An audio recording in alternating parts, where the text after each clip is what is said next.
All right, everyone, this is a big day. We've got a non-major winner, Nick Kyrgios. Yes, nothing major. Would you rather have 20 million bucks right now or a Grand Slam title? Are you serious? I'm dead serious. I'm just saying, a slam's not that important. Sounds like you enjoy being, I guess, like the villain of the tour to a certain degree, right? I haven't failed any drug tests. Whoa. Once you get caught, you can't act like the victim. You just said you got a bit emotional about Rafa. Yeah, he was probably one guy that always motivated me. It's so weird seeing these guys go. Do you think recreational drugs should be like fine in tennis? Absolutely. Absolutely. Yeah.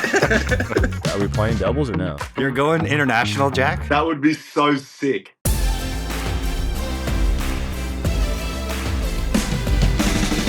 Okay, everyone, welcome back to Nothing Major. I'm John Isner, joined with my co-host Jack Sock, Sam Query, and Stevie Johnson. We're also joined with our executive producer, Charlie Fox, and our production team at Sift Creative. We have a fantastic episode. The one and only Nick Kyrgios is joining the pod. It was an interview that, unfortunately, I was not able to be a part of, but of course, Jack, Sam, and Steve carried the dead weight of me, and they did perfect with it. But before we do that, I want to talk to Sam real quick. We've been joking amongst us. He's been the thirstiest of us four as far as reaching out to players. You've been absolutely grinding, Sam. So, give us a little taste of who all you've reached out to. How many players on the men's and the women's side? How many yeses have you gotten? How many no's? And how many no replies have you gotten? Yeah, so I feel I'm like a car salesman. I'm just grinding, trying to get guests for us. And for every guest we get, I get 10 no's or 10 of the guests ghosting me. So when I reach out, like you guys know, some of the players, we have their phone numbers. Some of them we don't. So half of this is like texting these players. Half of it is like going on Instagram and DMing them. But I've reached out to Medvedev, Wawrinka, Murray, Dimitrov, Tommy Paul. We've reached out to Ben Shelton, Caroline Wozniacki. And now some of them, I've got them like a fish on the line. I've got some dialect back and forth. I'm going to get them. They're on. You just got to reel them in. You know, I've Wawrinka and I, Dimitrov, they're all, Tommy Paul's giving me the runaround a little bit. I'm going to get them on. I've getting a lot of no replies from some. Oh, Matthew McConaughey. I reached out to Matthew McConaughey. Didn't hear back. No, you didn't. Well, he's playing tennis. Like, why not shoot my shot? Yeah. In his DMs? In his DMs, yeah. I slid into Matthew McConaughey's DMs. Oh my God. I feel like a lot of players aren't checking them, but I don't know. Like Wozniacki, I think I got Wozniacki's going to come on. We just got to find some time. So. Any messages you could read for us, Sam? Yes. Yeah. Can you read? I want to hear the McConaughey one. Hey, Matt, I really love your work. Yeah. I want to read this one. How do you start that conversation? Hey, I got it. My McConaughey. Unashamed. Here we go. This is the message I send to a lot of people. I'm like, you have like a standard script? Yeah. Like, hey, Matthew, how's it going? So you've been playing a bunch of tennis. Myself, John, it's not that bad. Myself, John Isner, Jack Sock, Steve Johnson have a new podcast called Nothing Major. We've been recording for a few months, and we've had Taylor Fritz, Casper Ruud, Diego Schwartzman, and others on. Wanted to see if you'd be interested in coming on for an episode. Super fun and easy, and would only take about 30 minutes of your time. We could work around your schedule. Thanks, Sam. You name drop tennis players and Matthew McConaughey as if that was going to make a difference on what's going on. Don't name drop my name, please. You name drop the name drops. Like, hey, look, this is what it takes. I'm a salesman over here. I mean, I want him to know that we've you're like Will Ferrell in Eastbound and Down right now. He's got to know that we've had some reputable names on, and maybe that'll pull him in a little bit. Schaefer. Yeah, Ashley Schaefer, BMW. That's Sam Query. So is that the same prompt you're going to send to like Medvedev or Wawrinka? Yeah. I'm sending the same and prompt. You just, hey, Daniil. Is this a copy and paste to everybody, or is this an organic No. I message personalize it. Let me. Okay. Wawrinka.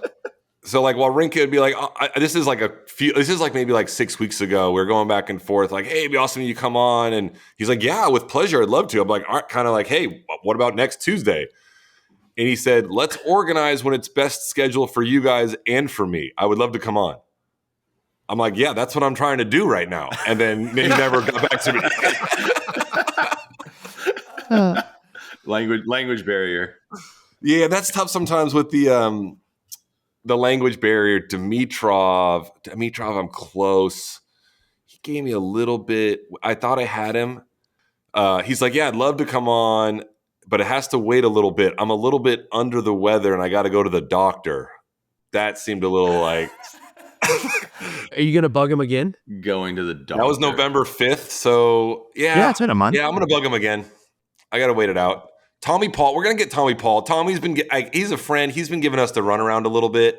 I got confirmation yesterday that he would come on. So. Yeah, but I've gotten confirmation too. Tommy's kind of like, yeah, we'll do it. And then it just can't get done. But I'm just going to peer pressure him into doing it. So I'm trying to think. Sounds like the right strategy. Wozniacki actually gave me a date that she could do it. It just didn't work for us. Oh, bummer. That one stung. Oh, Alcaraz's agent used to be Jack's agent. Max? Oh, yeah, sorry, Max Eisenbud. Yeah, I've jokingly come across him twice in the last 6 weeks and be like, oh, how can we get Carlos on the pod? And he laughs at me and then walks away and doesn't even answer the question. So I didn't know. Max. I can reach out to Max. I don't know if Max is agent, but he's involved. But he just literally laughs and just of course, Carlos is not going to go on your podcast. But I'm asking. Yeah. Hey, we appreciate you asking.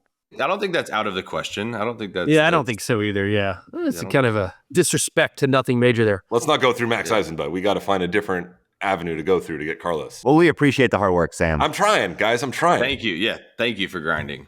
That'll be really good on social. Hey, Matt. Big fan here. Matthew. Dude, Matthew. That's the best part. Love your work. So Nick is on the pod, but before we get into that, we're right into the thick of the off season and the exhibition season, which we've seen on TV a lot recently. Alcaraz had 2 events, one at Madison Square Garden, sold out, over 19,000 people played against Ben Shelton there, along with Emma Navarro and Jesse Pegula. We also had Alcaraz hop on a plane down to Charlotte, the Spectrum Center. Frances Tiafoe and Madison Keys and Sloane Stephens were also a part of that as well. Sam Querrey was on the call for both of those matches.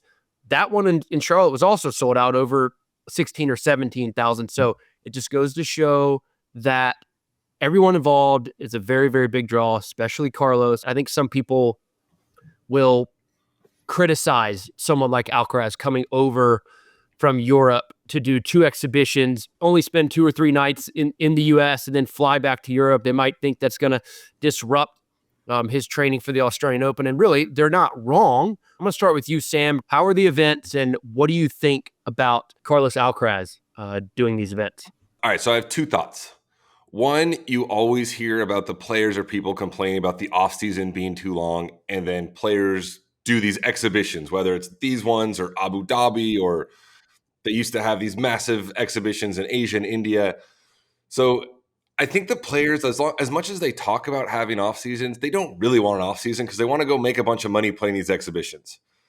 My second thought was, like you said, I was on the call. I called the MSG exhibition on Tennis Channel. Then I flew to Charlotte and called that exhibition for Tennis Channel. Both of them were awesome. Madison Square Garden, Alcaraz and Ben Shelton was incredible. Like you said, over 19,000 people. Both those guys are charismatic. They got smiles on their faces. They put on a show. The crowd was into it. They were into it. And same with Charlotte at the Spectrum Center. Frances Tiafoe came out in a Charlotte Hornets jersey. He played the entire EXO in a jersey. If anyone else did that, they'd look like an idiot. But Frances Tiafoe pulls it off. If Isner went out and put an exhibition in a basketball jersey, you'd just be like, this guy's a clown. But when Frances does it, it's cool. So both of the events were awesome. Having said that, I don't know how you guys feel. I would much rather watch a U.S. Open 3rd round night match on Ash Stadium than go watch one of these exhibition matches. I'm with you there, Sam. Side note, real quick, I don't want to get too off topic here, but do we think Frances Tiafoe owns all 32 NBA jerseys? Yeah, he's I would also think so. Friends with, yeah. I also feel like he's friends with every player in the NBA. I know. I haven't seen him in a Memphis. Memphis Grizzlies jersey is what I'm getting at, but I'm assuming he has all 32. So anyways, well, we know he definitely has a Hornets one because he played in Charlotte wearing the Buzz City jersey. But yeah, look, I'm with you, Sam. I would prefer, when the U.S. Open rolls around, watching tennis right then and there, watching Alcaraz play a 3rd round match on Arthur Ashe Stadium. But as we know, a city like New York, they want the best there, and Alcaraz was coming early December, so people showed up at Madison Square Garden. I forget which night that was during the course of the week, but it was a Wednesday night. Okay, Wednesday night. There's obviously New York City's big place, lots of tennis fans. So to me, it's not that surprising that it sold out. Charlotte, on the other hand, like I was, I saw that event. They've been promoting it for a while. I was interested to see how, I guess, well that would go, but sold out again. They did a fantastic job. I think that just goes to show the star power that Carlos Alcaraz has. The people go there. Yes, they want to see tennis, but they want to be entertained in a fun and playful manner. And I think that's what they got with all four of those matches. No, you're absolutely right. There were tennis matches, but it was more of just like an entertainment night. It was like going to a show, kind of. They drag it out with they changed the format. It's no ad scoring, 2 out of 3 sets, a tiebreaker for the third set. There's celebrities there. They bring them on the court. They do a good job of changing it up to making it be like a 3-hour production and not 2 tennis matches. Yeah.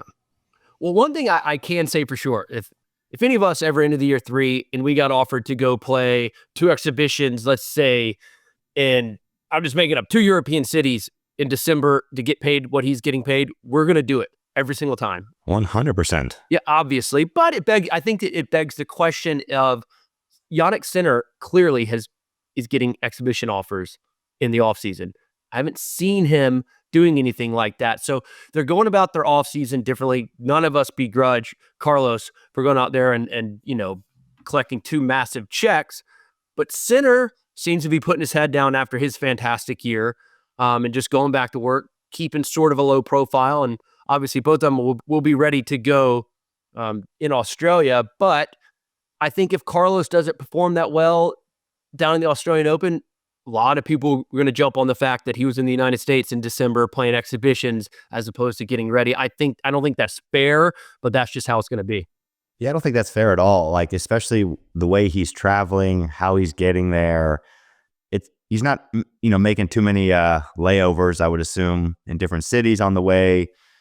Like, we're still a month away from Australia. He's got exactly what he needs to do. He's so dialed in. But watching those guys at MSG, it's got to be probably the coolest place to play tennis. I don't know about you guys, but I would think it would be the coolest place, non-tennis venue to play, because that is like the absolute mecca of sports, like New York, Madison Square Garden. Like, to sell that out, to be a part of that for Ben and Jesse and Emma and Carlos is an unbelievable accomplishment. And it's great for tennis. Carlos, I think, more so than Jannik, is an absolute entertainer. And, he is the best draw for these events at the moment. I don't think there's anybody else better than him. I actually was a part of an MSG EXO when I was playing. And I would say that was outside of ATP accolades or whatever we've all done. That was one of the coolest things I was ever a part of. Celebrities that come out, the New York City crowd, it was like, yeah, I mean, I think in those you have part of the crowd that knows it's going to be more of a show, more of entertainment. You have some people that think they're getting a ticket and watching like a real tennis match, like we were talking about. They think they're going to go see a U.S. Open intensity, quarterfinal. So it's always tough, but at the end of the day, you're there to you're put on a show and to entertain people. And so yeah, I'm not surprised in the slightest that they were sold out and very successful in both of them. Do you guys remember this? Not Jack, because he remembers. I don't remember this. I remember. Wait, you at Madison Square Garden? We at Madison Square Garden. Like I went to a Knicks game, got a jersey with my name on it. Like it was sat courtside. Like before Indian Wells, like in that March date? This was in Are you sure you were there? We need to confirm this. 2017, Jack. Yeah, it was 2017. Yeah, it was like when I was good at tennis. You know what, guys? I think we ought to contact MSG and put on a Nothing Major exhibition. Hey, it seems that they can sell out anything there. I think they have like a little restaurant in the front we can maybe borrow. How many? The four of us go to MSG right now. They're selling out Nothing Major, EXO. I play Jack. Stevie plays John. Then we play doubles. How many tickets do we sell? And they're pumping the promotion. Like they're working hard. Like they're working hard. We sell 5,000. I was gonna say 7,500 ish. Yeah, that would be bad. Embarrassing. Oh, But again, I'm horrible at exhibitions. But like the good thing that John has going for him is everyone loves to see him serve. And as an opponent of his in the exhibition, if he just pops a couple aces, you know what I mean? He gets that sound. That's all they care about. Like they don't really want like a 20 ball rally with like a measly error. Like John hitting an ace or like an overhead winner, they're like, this guy is the greatest tennis player on the planet. And I'm like, great, let me walk to the other side and not play another point. Like, this is fantastic. Yeah. I can guarantee you one thing, that the novelty wears off quick. After about like my third ace, people don't give a about it. How annoying is it for you when they're like, let me see the heat, John. Let me get the fastest serve. Oh, there's nothing more than you have the world record, 157. Could hit 150. Like, dude, lady, I cannot hit a serve 120 right now if I tried. You know how it is. If you don't have any adrenaline, it's impossible to do. There's no adrenaline when you're going out there battling one of us in an exhibition? Not at the beginning, at the very least. But I'm talking about when I get out on like to do a clinic or something and I'm cold. I've been standing up for an hour already, and then at the very end they want to return my serve and they ask to see the heater. Like, no, there is no heater. Did you guys watch Djokovic play Delpo in Argentina?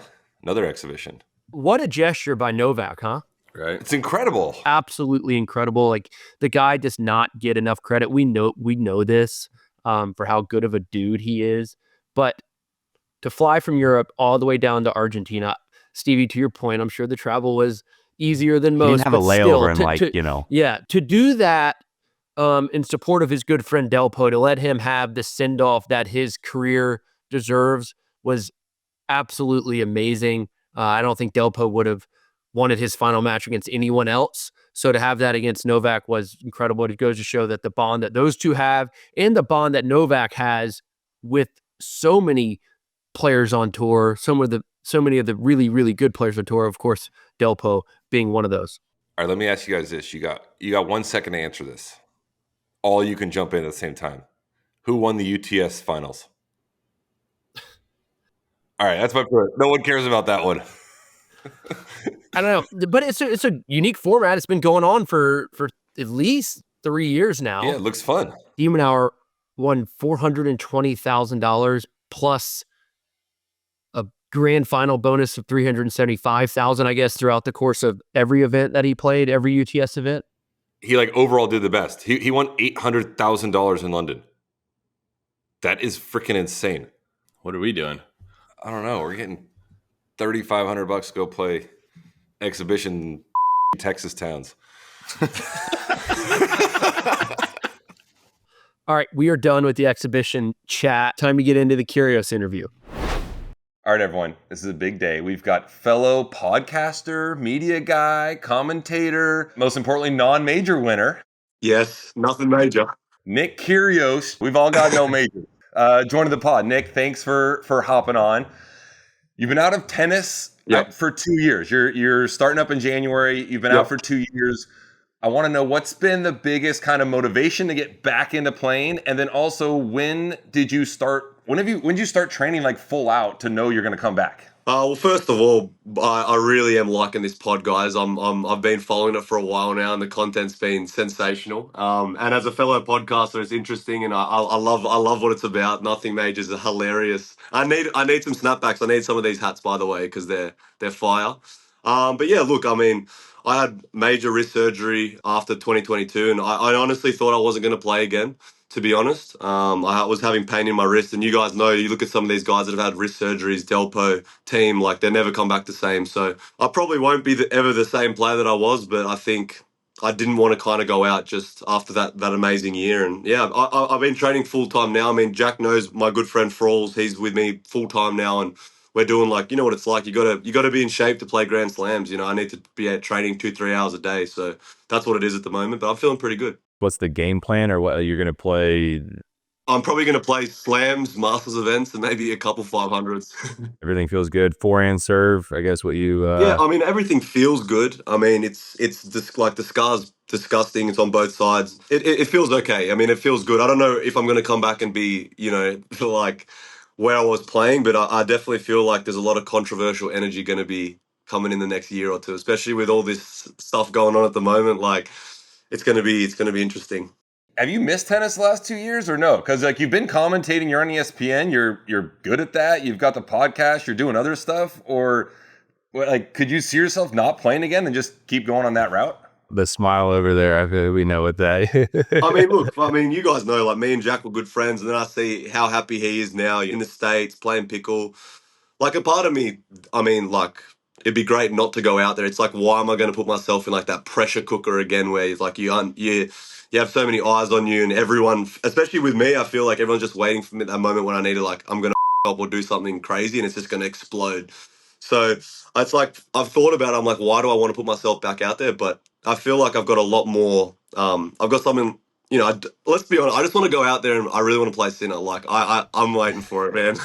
What's the game plan against Sinner? Well, I thought about this, and I've been talking about it a little bit. Like, if I played him in Australian Open, like I would get every single person in the crowd to just like get on him. Like, I would just turn into an absolute riot. Like, I would lose all respect, would go out the window, and would just do anything to win. Are you concerned at all that you'll never get back to that same level? Does that matter to you at this point? Or is it just for, the love of the game? Or, what's left to accomplish, for you coming back? Is it just finishing on your own terms or take us through that? I mean, I don't think it'd be fair to kind of expect to be playing, the way I was playing. But at the same time, you guys know, like, injuries are part of the sport.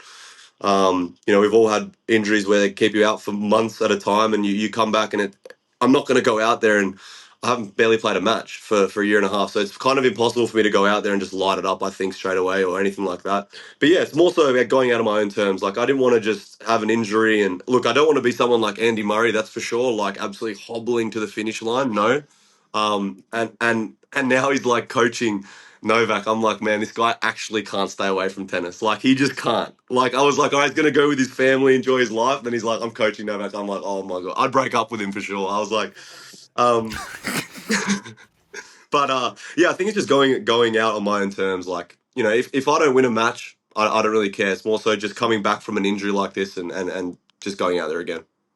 Do you ever find it annoying? Like, sometimes I found this when people are like, oh, Nick's got so much talent. Like, he's wasting. Like, you've heard that. We've all kind of heard that. Like, do you find that, does that have more pressure, or do you just like brush that off and all is good? Just like, screw those people. It's annoying, that's for sure. Like, I still hear it every day. It's just like, oh, one of the biggest wastes of talents of all time. And it's like, amazing. Like, that's really nice. Thank you. But look, I don't know. Like, I try and, I'm training hard now. I don't know what else I could be doing to maximize my ability. I mean, maybe when I was a bit younger, I probably could have taken things more seriously. But I mean, we all could have had moments where I guess we could have, sacrificed something else a bit more to get more out of our tennis. But I think I've done pretty well. Like, I think we've all done relatively really well in our tennis careers, and we're all in good stead, and we're all doing some amazing things now. And outside of tennis, like, this podcast is sick. And I don't know, usually people that are saying that generically not doing as well as, I guess, what we're doing now. So it sucks. Yeah, it does suck. They're usually just like internet losers for the most part. Yeah, the guy with the ski mask. Like, the guy with the ski mask. Yeah, like Henry Ford, Henry Ford. Yeah, do you think you'd actually be worse if you all of a sudden just like flipped a switch and you 100%. practice on it? Yeah, and you like 100%. did everything, quote unquote, the right way? Yeah, I definitely. Like, yesterday I played diabolical, got a great rest, and then I went out for dinner yesterday, had like a bottle of wine, had some fun, and then I played on lights out today. And that was the mystery of my career. It's like, I prepare amazingly and then lose first round. And then I'd go out every night and then I'd win the tournament. It's like, so I gave up. I had no idea what the preparation was that I had to do. So I just kind of as long as I'm feeling good and happy, I think I play all right. I think everyone's different. Every player is different. I think people want to get put in a box a lot of the time. You and I, we did things maybe a little differently. Yeah. I mean, at times probably had too much fun. I don't regret a thing. I don't regret a thing. Yeah, neither do I. But also, when people say, like, when I go out there and, have fun the night before or do that, and they're like, oh, he's just depressurizing, like, he doesn't want to deal with the pressure. It's like, I just like having fun. Like, I just love going out there and whatever it is, like, I don't know. I just live in the moment, I guess, a bit too much. I could have prepared probably a bit better, but I don't know, Sam. It's an interesting question. It's a bit too late now, though. I mean, I'm 29 now. Can't really change it now. We all obviously love playing tennis. We enjoyed it. At what point do you think it kind of went from tennis and going out there and having the best time to like it's fun? It's kind of a grind and it's a job at one point. yeah, I look at your journey. Like I played a lot of juniors growing up. Where you guys, I don't know if I mean you. I know that you didn't play juniors at all, Stevie. You were dominating the college scene. Like I played a lot of juniors, so I guess when I got the number one junior in the world, like I was still in school, like I wasn't really training that hard. And then like, you look at the number one juniors, usually transition to be, you know, relatively pretty good players. And I guess that's when a lot of coaches were like, oh, you got to take it seriously. And I was just like, I'm doing it the way I want to do it. And then obviously, at 19, having those crazy results and then like just being thrown into the deep end, like, oh, he's going to take over the sport and do this. I don't think I was ready for it. But two, I just don't think I genuinely wanted to. I think this is personalities that you can't handle. Like, there's no way I could have dealt with the sponsorships, all the business side of things at Novak or Roger and stuff. I just don't think. I'm not that personality where I could juggle all that. I think I would just. I'm not the. Yeah, I just don't. I think some people are just made to have all of it perfectly done, and some people just like me who, I don't know, just I wasn't ready to take on, I guess, the mantle, and I just didn't let it. I don't know. You know what I mean? Yeah, I mean, it kind of brings me to an interesting point. Like because you had so much like success early in your career, beating Rafa at Wimby. Like, if you look back, is that like a turning point for you? Is that success you had early that you wish you maybe would have had later and had some more kind of building blocks to that point? Or did that just catapult you to where you wanted to be quicker when you were just 19, if I'm not mistaken? I forgot to enter the Nottingham Challenger like the week before. And I was like, I'm going home. Like, I don't want to play. And my coach was like, no, you're playing the qualies and then you're playing Nottingham. So I forgot to enter, qualified, then won the Challenger for the wild card. I was going to go home. Like, I didn't even care about it. And then the week later it happened. And it all just happened and it all just changed. And then it became, I guess, as Jack said, the job. And then like I had these academy coaches making my schedule. Like, we got to play here. And it kind of lost. That's, I guess, for me, was like, whoa, this is not how I expected it to be. Like, I feel like I didn't have a say in my schedule. I had to play these events. When now it's like you have the luxury of showing up to places and you have that luxury later in your career. But then I was like, wow, this is like a job. And I guess I started losing a bit of that enjoyment as well. And that's why, I have the Misha Zverev where I'm just like, I'm fried eggs. I'm just walking off the court and I'm not trying. And I just don't want to play because like the schedule, like I was away from home for like 7 months, 8 months at that stage being from Australia. And I was like, this is not how I remember tennis. Like it was just, yeah. I don't think people realize the Australia commitment though. Like for y'all, what it takes for you guys to like go travel and play. It's insane. You guys are literally never home. Yeah, someone like Demonar, like the dude plays all year round. He's never home. Like he never comes home. I don't know how he does. I don't know how these guys do it, but I'm convinced that's why some of the Aussies have lost their marbles there. Like, did you guys see how Medvedev was like behaving at the end of the year? Like someone like that who's like tennis orientated his whole life and he's just fried. By the end, he was returning with the other side of the racket. Like the tennis schedule is absurd. Like if you really think about it, and you got guys like Medvedev doing that type of stuff, like. But sometimes I feel like the Aussies, like, if I'm flying from California to Europe, it's 12 hours. Like Australia to Europe's 16. It's not that big of a difference. People always acting like Australia is like in a different universe. Yeah. I get that it's a little further, but it's. If I was playing like in the States, for instance, or obviously there's only like 4 tournaments in Australia, and that's whatever. But it's like if most of the Europeans like lose, they could just catch a small flight and they're back home and see their family for like 3-4 days, and that recharge period's huge. I feel like for you guys from March to the U.S. Open though, it's like when do you go home? Yeah, you can't really go home at all, and then you end up like for me, that's why I was you'd go out a lot because I'd lose like middle of the week and I'm just like, well, what do? I can't go home because I'm playing next week, so I find myself stumbling to a bar somewhere and I'm just making friends with everyone, and then it just spirals out of control. Like you sacrifice so much home time, and I'm not doing that. Like I know Jack's the same. Like we just love home. I just love home. I feel like the Aussies and the Americans like home more than the other players from other parts of the world. Yeah, that's a fact. The Europeans love going to Maldives together. Maldives. It's called the Maldives. Radu Alba's doing workouts right now on the beach over there. He's been there for. I feel like I related to you guys a lot. Like I feel like I got along with the Americans the best out of everyone, just because you guys like the sport there. Like, I mean, if I didn't live in Australia, I'd definitely live in the States. That's for sure. But what city in the States are you where moving you living to right in the now? States? He's probably Nassau. No. I like some pockets. Like I like Santa Monica and stuff are really nice. I'm coming at the end of January, beginning of February. Are we playing doubles? Yeah, or you no? said doubles. But that's I mean, I'll play, but I'm flying to Australia. You're going international, Jack? with my Selkirk backpack, and I'm going to dink it around in Australia. Oh my God. If he's in, then yeah. You hated the Oz Open, but then you're going to come play here pickleball. Aussie Open was my least favorite major. I've never understood this. That slam sucked. Dude, Sam and Jack, come on, that's ridiculous, dude. I didn't say anything. No, Right there. I enjoyed Australia. I always enjoyed. Talk to your boy. No, Australia's Aussie Open sucked. It's pretty good. It's like the It's third. good. I like it. I like it. Oh, it's the worst. It's the worst of the four. I don't think so. Dude, I'm sorry, but like as an event, okay, Wimbledon, like even as the event, is not even that good in my opinion. Like I don't really like the setup. I don't like the cafe and stuff. Oz Open's unreal. What are you talking about? What are you talking What about? are you made the talking about? Dude, finals. Wimbledon is like on another level. US Open's my favorite. US Open's my favorite. Is the US Open your favorite because of like the venue, or are we talking New I York love City? the venue. I think the food court's insane. I love it. The food court is good. Yeah, The food that is court's true. good, dude. Pizza, sushi. You also said Wimbledon is not that good. Can we like? No, Wimbledon's insane. Like it's insane. I just don't like the. I don't know. I don't know. I prefer US Open. US Open's so simple. Like locker room, go upstairs, food. Wimbledon, just not a fan of it, man. Wimbledon, you leave the locker room, you walk across a mini bridge, and you go.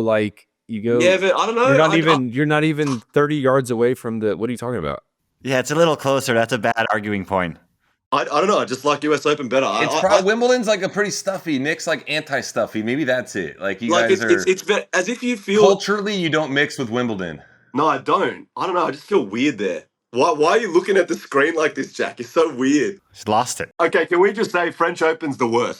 Yeah, obviously. No, Australia's the worst. Dude, I'm gonna hang up this call. I got a question. You know, the three of us, I think, had a lot of pressure playing in New York at the U.S. Open. Yeah. Like, do you have that kind of pressure playing at home?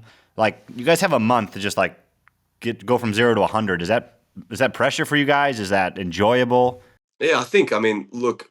You guys are under a lot of pressure around that US Open. I mean, tennis in Australia is like our biggest sport. So around that time, we're like, we deal with a lot of media and stuff. And at times, I feel like I wish I was more of a player like James Duckworth, going under the radar. But like, there's like, I'm not throwing him under the bus. I'm just painting a picture. Like, there are some Aussie players that kind of like go under the radar during that time, and then you got like obviously Damon, Cock, like myself. Like every time you turn the TV on, there's like advertisement of us swinging the ball, like Oz Opens here, and it's a lot. And after that, like 2 weeks, I usually need like a month to just like gather myself and just center myself again, because I'm mentally all over the shop.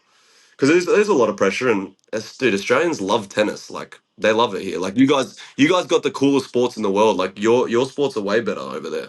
But everyone just loves tennis and cricket here. It's so weird. Are you conscious with your brand, your controversial bad boy? Yep. Like, are you thinking about that during the year and like kind of being like, all right, I have to like continue to like lash out or like say some things and like be, I'm not saying nuts, but like just be who you are? Or is that just natural? People that know and knew how I grew up and like how I was as a kid, like I haven't changed at all. Like I've always been kind of, I guess, on the like naughty side of things. But I mean, I don't feel as if I'm like, Yeah, why you say it like that? but like for instance, like I don't do things to the book, like smash a bunch of rackets, like do this, do that. But like I feel like in sport, why we love sport is you have to have contrast and personality. If I draw Sinner at Oz Open third round, like the reason why everyone will watch that because it's contrasting in personalities. Like we don't like each other, and I think it's actually healthy in sport. But I don't consciously go out there and think like, oh, I'm,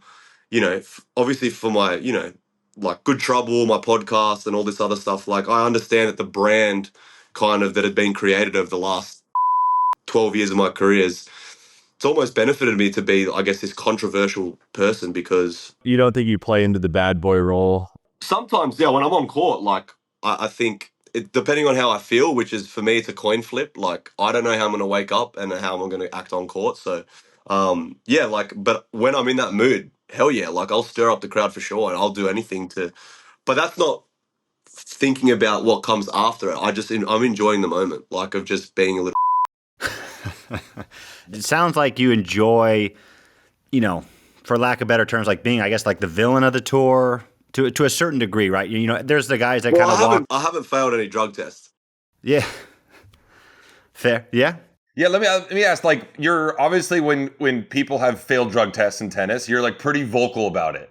Hell yeah. Yeah, no, I'm like, look, I think it's bad too. Why do you feel the need to like be vocal about that? Honestly, it's nothing personal. Like, what would I have personal against Iga Swiatek? Like, I've got nothing personal on Iga. I just think that it should be level playing field for everyone, and that's what pisses me off, because I know that, you know, when I watch like Roger and Djokovic and these, you know, they're gods in my eyes. Where, you know, and then when you have like one of us four versus one of them, like the more relatable guys, like, you know, like I feel like we have to we there's a lot of fans out there that want us to do well because we're relatable. Like you see us at a bar having a drink, like we're human. Where these guys, I feel like they already have an advantage because they're just gods, and then they're taking all these other performance enhancing drugs. Just like, for me, it makes me angry, because I know that, me personally, I've never done it and I won't ever do it. And I know that I drink alcohol and I may not get a good night's sleep, and I'm already putting myself against the back of the wall. And then I've got to go out there and this guy's rubbing cream all over his body that gives him some crazy aura. Then it's not fair. That's why I'm angry about it.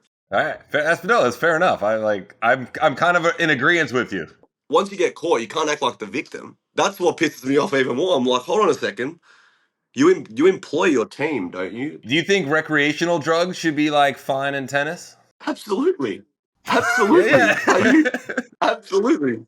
But like, let's be real. Like, how can you say you go out, you know, we're human. We go out, we have a party, whatever. How in our sport can someone get punished 2 years for doing, you know, having a night out or whatever, versus someone that's actually trying to, you know, enhance their performance? And I think it's not even a conversation of which one's worse, in my opinion. Like, obviously they're both bad, but surely you guys are on the same page. My God. Even like the Yimmer thing, or like if you miss a couple drug tests, so you don't like put in your location, and all of a sudden like you're just done. You're done. Like basically you're done for life, as opposed to somebody rubbing some cream on them and Correct. like get like it's not even. But for Yima as well, like he was a player that, you know, his game style, he grinded his whole career to get to like 60 in the world, and then he missed a couple drug tests, which he shouldn't have done, but that's our rules. But he missed it, and now he's someone like that to build back all the way up. It's probably not going to happen again. So yeah, that's what I'm saying. It doesn't seem level playing field for everyone, and that's what frustrates me, because I don't know. I feel like you need people that are going to be vocal on it. I think a lot of people are thinking what you're saying. You're vocally saying it. You're publicly saying it.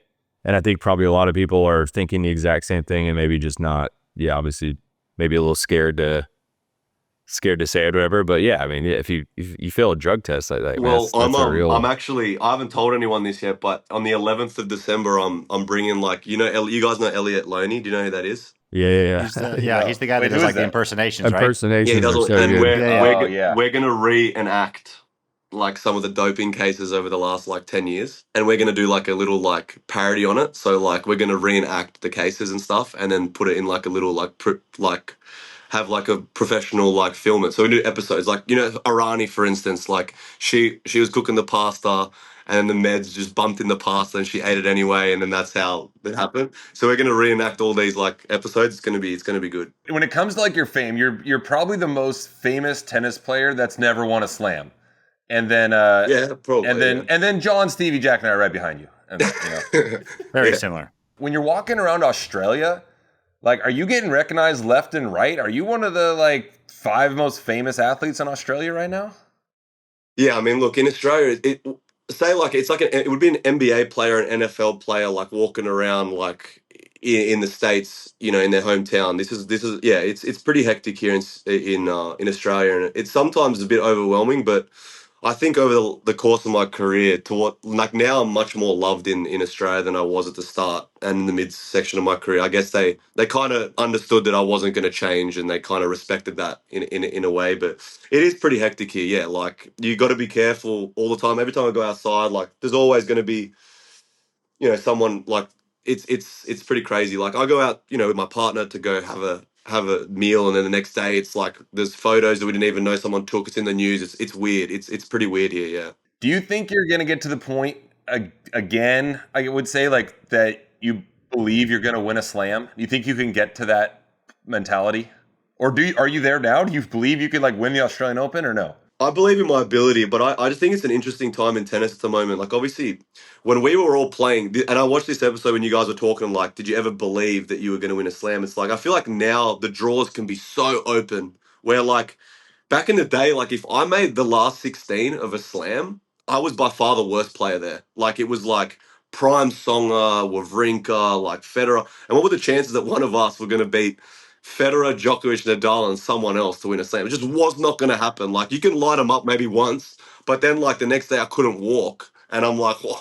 And then what am I going to do? It's ridiculous. But now I feel like if you got a favorable draw, and then you get to a quarters or a semi, and you just by then the adrenaline's pumping, and you feel like you know they're just kids for me. Like still, like Alcaraz and Sinner and stuff. Like they're good. Don't get me wrong, they're going to be generational talents and probably some of the best tennis players. But for me, they don't have that aura yet of when I played. The Federer, Djokovic, like they don't have that yet, and I think that's a big edge. I think you can play on that a bit. Like I couldn't go out against Federer and start like playing mind games with him. It just didn't work with him. But I feel like it could work with these guys still. If you get the right draw now, I think it's very possible. Yeah. Yeah. What would you like to see out of this kind of comeback and kind of journey, I guess, journey back to tennis and however you see that going? I mean, yeah. Yeah. Every time I play tennis now, I got to do an hour and a half treatment after. Like my wrist, I lose feeling in my fingers sometimes. It's tingling. So I'm definitely on the back end. Like I couldn't see myself playing for another max a year and a half probably, like with my body, honestly, with my wrist at the moment. Like it feels good, but I wouldn't want to force it more than that. So I just want to go out and have like just have a bit of fun and hopefully have some good, if I have some great results, that's a bonus, but just go out there and play and enjoy it. And we love this sport. So I realize now that it is coming to an end, and I enjoy, it's been a hell of a ride, but there's still a little bit. I want to be super controversial, and I want to have some fun, and I want to play some good tennis, like all three at once, just one last time. Do you think the players are like excited for you to come back, or you think they're just like, we got to deal with this guy again? Like, why won't he just go away?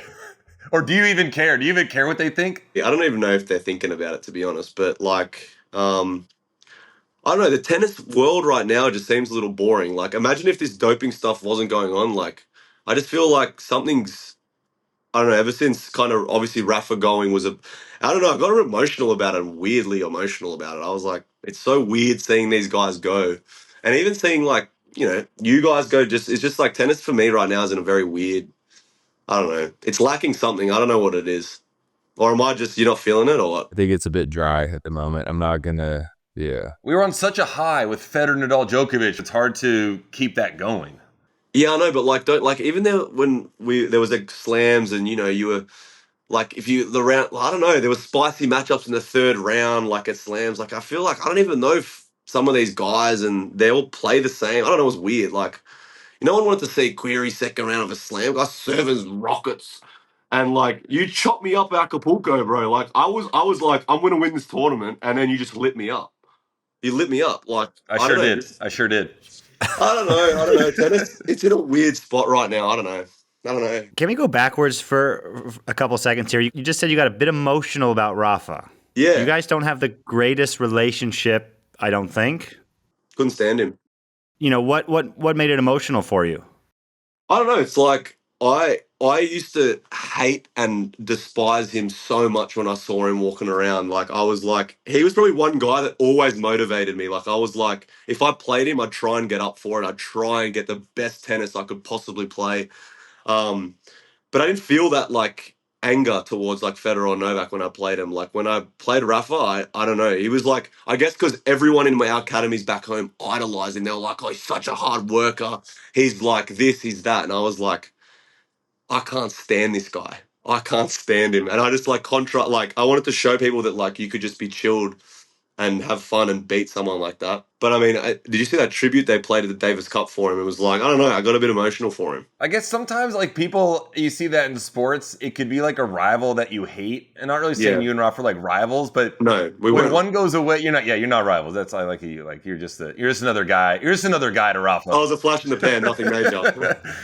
But you know what I mean? Like sometimes people like get sad or emotional when your rival or like your greatest competitor goes away from the sport. like Yeah. him or not like him. Yeah, like he had a hell of a career, and I don't think we'll ever see someone as dominant as him on the clay. There's no way. I mean, we say that now, who knows? But I don't think it's possible to. Stevie in college was more dominant than Rafa on clay. We've established As that. Jack stated a few episodes ago, those Arizona State crowds, they get rowdy, dude. You want no part of They get that. rowdy. You want no part of that.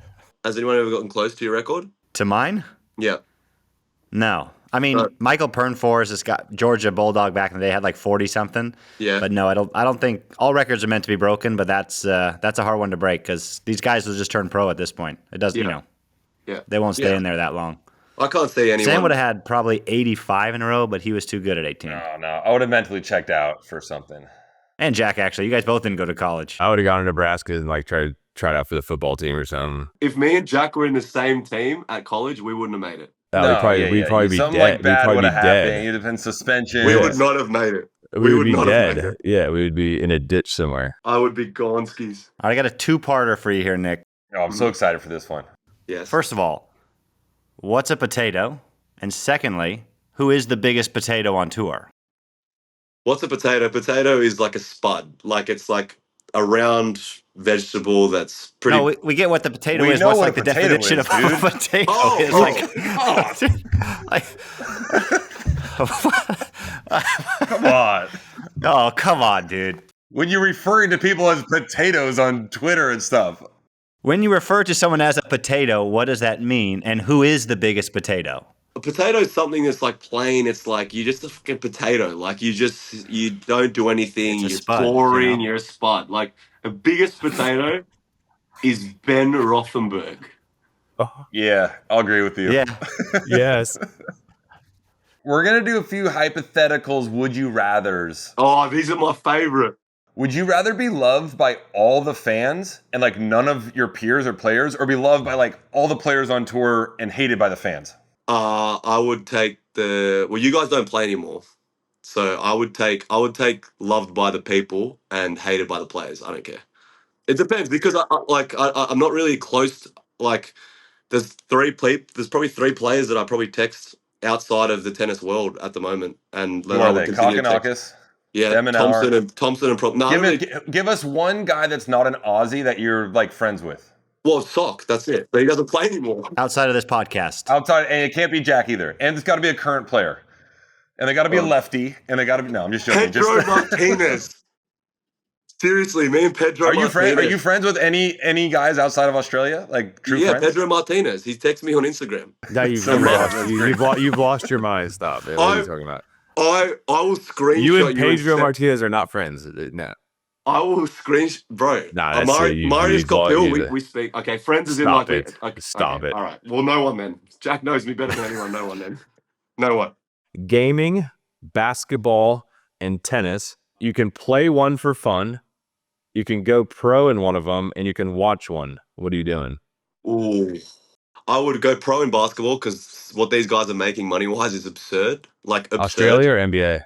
NBA. I respect And then it. I would play for fun gaming, and then I would watch tennis because I don't mind actually watching tennis. Watching tennis can be fun. Like I used to come and watch you play. I remember you snipped up Dimitrov one year in on the French, and I was there from start to finish. It took like an hour and 18 minutes. I enjoy watching like matchups and stuff. I would do that. Watch tennis, pro ball, and play game for fun. All right, I got one for you, Nick. You can replay one match in your career. Win, loss, doesn't matter. What are you doing, and are you going to change the outcome? Yeah, I'm changing the outcome of the Wimbledon final, 100%. Like, I mean, Then we couldn't have you on here. yeah, that's true though. So maybe I wouldn't. Maybe So which I'd one's lose, more like, important?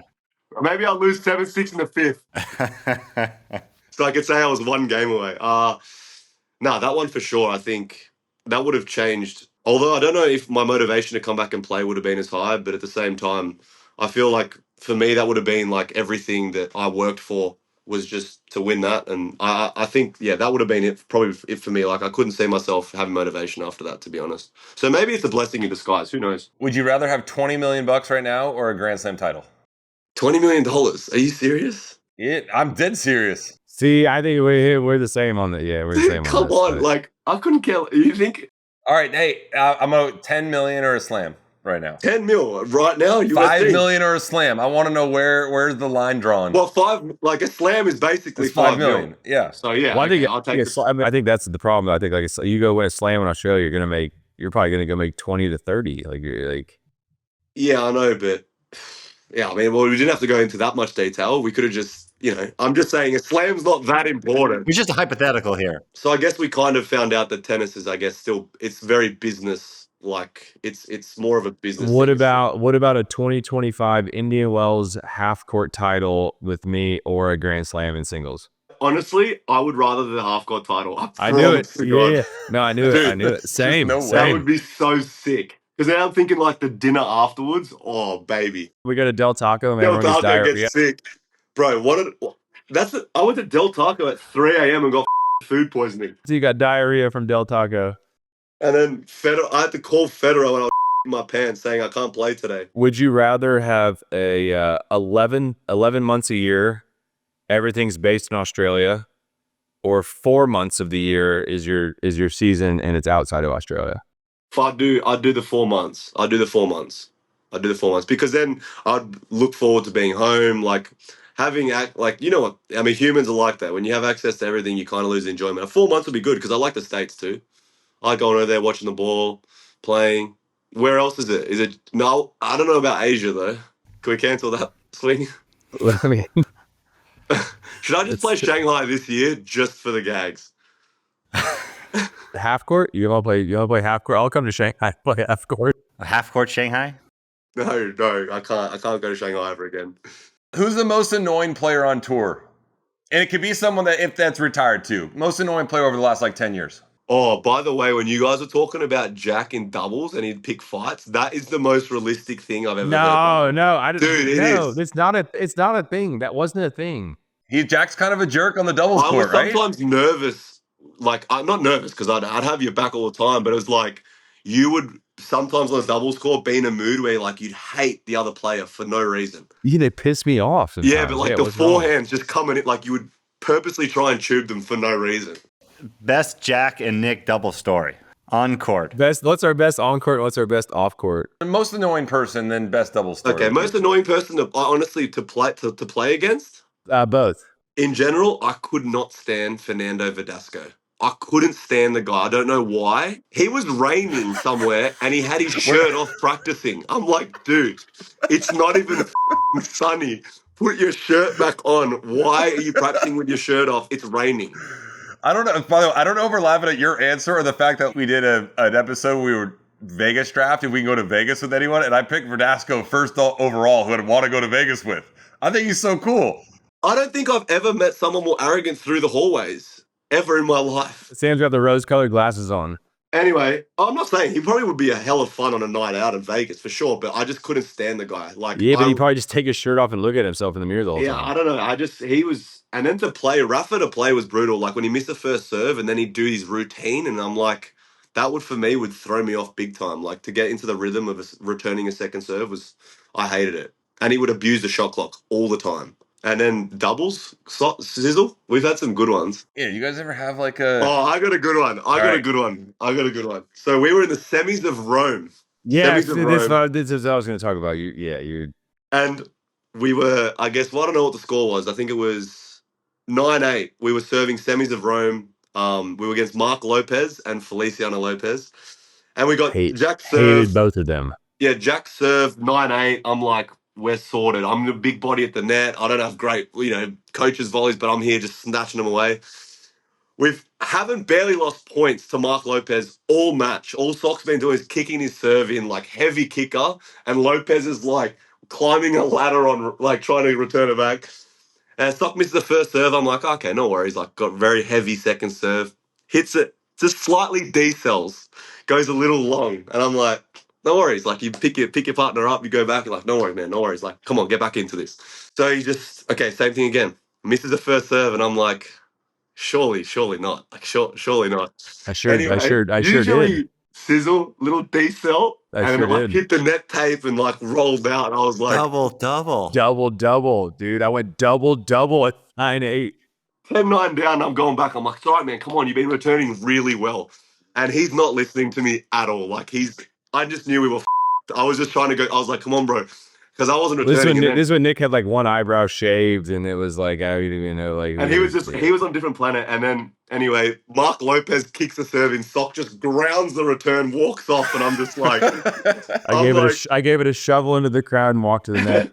We go into the locker room, and he destroyed like, I don't know, you destroyed like three. I don't know. I sit next to you. I was like, you just messaged me in a couple of days. I love you, bro. And then I just left. And then like, I didn't hear from him for like 2 days. And then I was like, bro, I couldn't care less. Like, who cares? Things happen. But that was one of the more heated I've been. I feel like maybe in my, yeah. But like, who cares? Like, you look about it now, you were so hard on yourself, and it was like, who the actually cares? I went double. What do you make a? Bro, who cares? Against Mark Lopez. I had 4 chances. I missed all of them. What do you mean? That was funny. We've had some good ones though. What about the night out at McDonald's after? What? That same night? You guys went to make Mickey D's? Throwing hamburgers. No, we can't speak about this one. Yeah, I want to write. I just want to write a chapter about McDonald's. That's what I want to do. How about this one? You got 15. Would you rather sit in a middle seat coach between me and Isner for 15 hours? Or you have to watch the entire Isner Mahut Wimbledon match from start to finish? I would sit next to you guys. That's No. No, 100%. Dude, think about how many stop-starts you'd have to put up with, bro. You joking? No, I couldn't watch that match. Sorry. John's big ass sitting next to you for Yeah, you guys are big humans. But I mean, we could chat. Like, we could talk about. I don't know, man. Like, how many rallies did they have? Barely any. No, I couldn't watch that. No way. Let me go one more. If you don't play another match, who's had the better career, you or John Isner? Isn't it for sure? It's not even close. Oh, look at that. All right. I thought maybe you'd say What do you think of Isner's game outside of his serve? I felt like Iz was probably one of the bigger, like one of the guys. Like for instance, I played Karlovic. It was like put anything in and you're chilling. Where like, although sometimes Dr. Evo with his slice found good depth and I was so tight. But I feel like John's forehand was good. Like if you're 2 sets to love up against Rafa on dirt, he was 2 sets to love up, right, at the French. 2-1. 2-1. 2-1. But yeah, like you can't. No, John was all right. I mean, he had his moments when he couldn't hit the ball in, but there was some when he was all right. But his career is way better. I mean, he was doing it for so long. He was like 15 years. All right, man. That's all we got for you. That was fun, man. I appreciate it, guys. No, it was We're good. excited for the return. I'm excited for more content of Nothing Major. It's really funny, boys. I enjoyed it a lot. It's good. Keep doing it. It's really good. Appreciate that. All right, that's it for this week's episode of Nothing Major. We're actually letting Nick Kyrgios do Random Tennis Player of the Week. He wanted it this week, so it's all him. But first, follow us, our social handle, @Nothing Major. We are on Instagram, X, and we're on YouTube now. Every episode is on YouTube, comes out on Mondays, full videos. They're awesome. Go check them out. So with that, Nick Kyrgios, give us your Random Player of the Week. Okay, I got one. Temuraz Gabashvili. That's a good one. That's a good one. Tammy the Torpedo. He was good, dude. Gabashvili, wow. Jack, you were the king of doing that. You'd have a bad day in practice. You're like, I'm playing like someone, and you just pull them out of the hat. All right, yours was good. Gabashvili, that's a good one. Half court, is that a real thing? Yeah. Well, no, Pedro Martinez might hit me up. Thanks, Nick. That was great. See you guys.